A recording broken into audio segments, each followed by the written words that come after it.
আমার মন্দির ফেলাই দিছে, আমরা ছাড়বো না।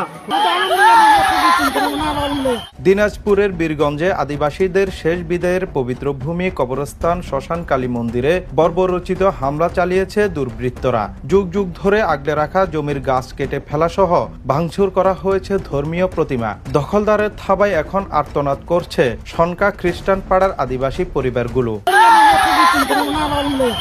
ঘটনাটি ঘটেছে 19 এপ্রিল রোববার। পাল্টাপুর ইউনিয়নের সনকা খ্রিস্টান পাড়ার আদিবাসীদের অভিযোগ, দীর্ঘদিনের ভোগ দখলীয় 93 শতক সরকারি খাস জমি দখল করতে মরিয়া হয়ে উঠেছে স্থানীয় একটি ভূমিদস্যু চক্র। সকালে তারা অতর্কিত হামলা চালিয়ে শ্মশান কালী মন্দিরের প্রতিমা ভেঙে ফেলে, কেটে ফেলে সারি সারি গাছ। পূর্বপুরুষের আমল থেকে ভোগ দখল করা এই জমি রক্ষায় আদিবাসীরা বাধা দিতে গেলে শুরু হয় সংঘর্ষ।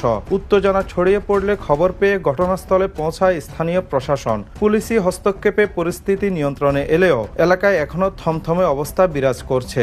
নির্বাহী ম্যাজিস্ট্রেটের উপস্থিতিতে ঘটনাস্থল থেকে গাছ কাটার বিভিন্ন সরঞ্জাম জব্দ করেছে পুলিশ।